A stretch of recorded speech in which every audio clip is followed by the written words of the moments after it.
Well, we'll be finding out more about percentages in a minute. There's also some more information about this in the free workbook that comes with the series. To get your free workbook, you can free phone the number on your screen, 1800 2020 65. That's 1800 2020 65. Or you can visit our website, www.rug.ie. When your wife got sick, it led you back into learning, didn't it? Yeah. What happened there? See, my mother was there up to a year before she got sick, and she was helping out if she wasn't there, like, my wife. But anyway, she went and got sick and was up in Dublin for a few weeks. And the young one came home with a thing I couldn't read. Right. And I went in, I heard, that next day, I heard it on the radio that I guess Word Aid was running, you know, reading and writing. And I went into Mary Buckley, into Word Aid. And from that, I'm still there. Jim, who runs the financial side of things in your house? My wife. Is she's better at it? She is a lot better. And you said she's better with bank managers too? Yeah. Is that because you were out farming that she kept control of the things in the house? I used to work as well. I had to be around that. That's, you know, I used to work in other jobs, building. And is she glad of the help now with that side of things? Oh, yeah. I'd say she is. Now let's find out a bit more about understanding percentages.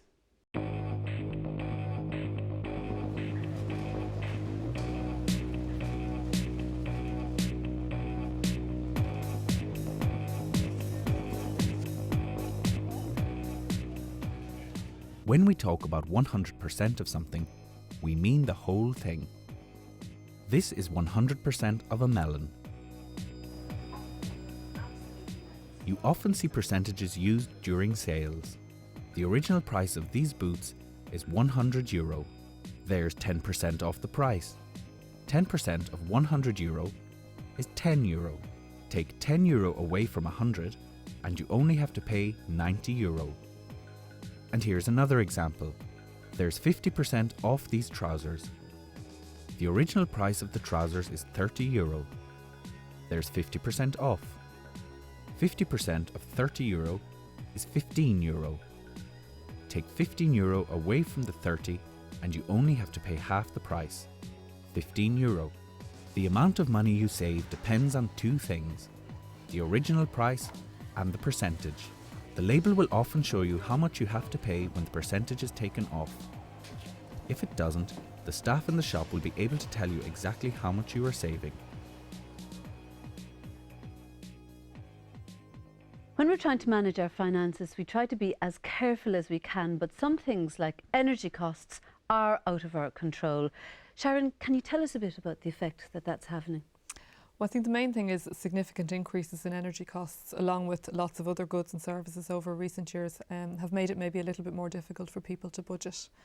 And so a good tip or a good piece of advice when you're making your budget is to try and build in a little bit extra to plan for things like increasing prices, or if something were to happen at home with your childcare costs, or you know, your salary, you didn't get a bonus this year or something like that.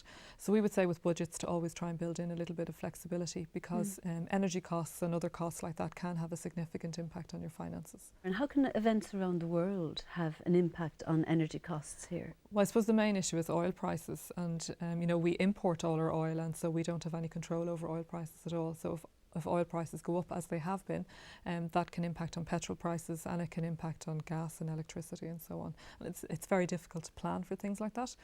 So you know, you can have this sort of unexpected increase in your outgoings. And I remember from the news that even events like Hurricane Katrina can have an impact. Yeah, I think in particular because the US is particularly important in the oil market. If there's bad weather or anything like that, all sorts of things can influence Ireland, because we are such a small country and we depend a lot on other countries, say for example for imports and so on. You know, the most unexpected thing that you think won't be relevant to us can have an effect on day-to-day life here. Yeah. Jim, do you find that petrol prices yeah, gone very dear. Last couple of years, right? Last 2 years. Yeah. And what do you do about that? We shop around with that. Do you know? Yeah. And have you found any place that... We have one place, yeah, in Kilkenny, it's very good. Can you give me the address later on? Well, one of the best ways to find out about events that are affecting energy costs is to browse news stories on the internet and see what's going on in the world.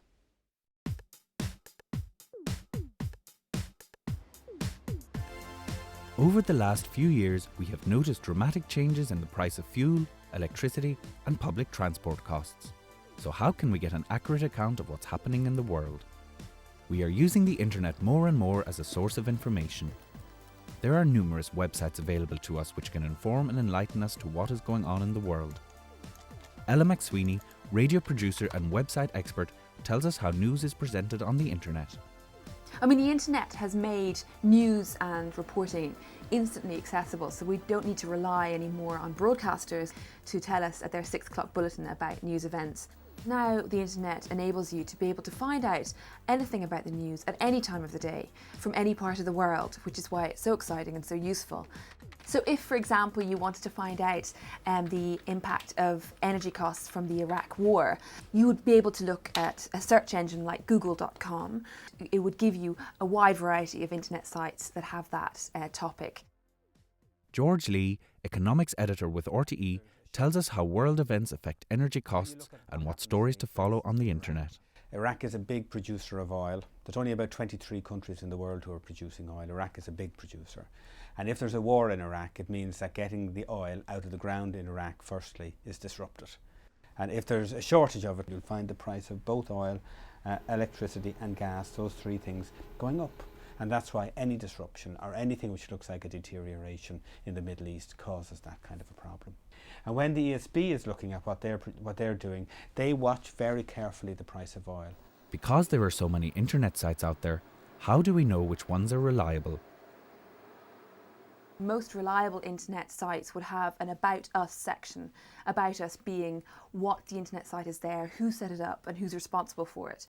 You can also go to websites that catalogue who owns the website, the URL, the web address, like www.rte.ie. There's also a website, the address is www.lii.org, and this is a list of websites that professional librarians have drawn up about websites that they trust. And knowing which sites to trust can be quite difficult.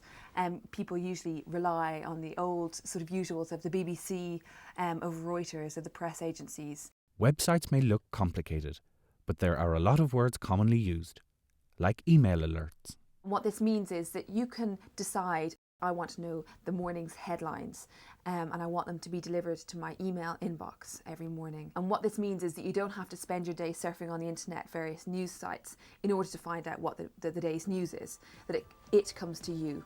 So what is a blog?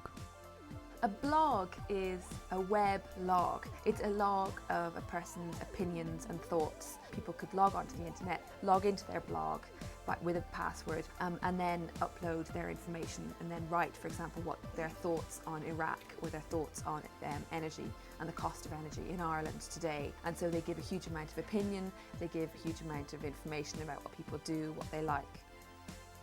With all these sites available to us, can we use them all for free? One of the nicest things about the internet is that you can access it, and it's from all over the world, and it's generally free. All this information is a useful guide when browsing the net, but is it a good enough source to make a good decision? It's important to get a balance between using the internet and using it to your advantage, but also remembering there are other ways of getting information, like reading, like going to your local library, and like talking to people who work in the area who might give you a more interesting perspective. Sharon, with so many people putting information on the internet, like we saw there, uploading, can we trust information that we find there? Well, I think there was a good tip there in terms of making sure that you check other sources as well, go to the library or the financial regulator or talk to friends and family.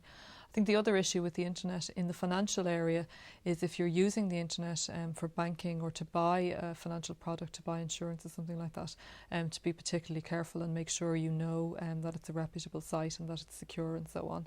And particularly to be careful about things like if you're asked for your personal details on the internet. We would have seen quite a number of issues arising about that. So a great resource, but just do be careful about it and make sure that you're not disclosing information or anything like that you really think you shouldn't be. And of course you can always get help if you're going to WordAid in Kilkenny. Jim, you do a lot of work for them now, don't you, as well? You give a lot back. I have, yeah. Like what? When the tutors comes in every year, when we have 15 or 18, whoever comes in a few of us is brought in to speak to them, you know. All right, when a new They'll ask us tutor questions, arrives. you know. Yeah, yeah. We were able to, you know, fill them in as the lads said. You were like the welcoming committee. Yeah. We enjoyed it, you know. Well, you've done an awful lot of learning now, and since you returned to learning a lot of different courses, what are your plans now? Keep going. I'm happy like with the reading and writing. That's Yeah, and then the other plans. that's great. Just to be happy. Yeah, Well, that's a very good I'm way. happy with what I have. And that's all we have time for. I'd like to thank both of our guests for coming in, Jim Foley and to Sharon Donnery as well. In the next programme, we'll be looking at how to get things done in your community, how to send an email, and we'll be taking a look at news coverage of the government. In the meantime, though, here are the contact details again to get your free student workbook that goes with the series. For your free student pack and workbook, free phone 1800 20 20 65. That's 1800 20 20 65. Or you can go online and visit www.rug.ie or write to The Really Useful Guide to Words and Numbers, care of Nala, 76 Lower Gardner Street, Dublin 1.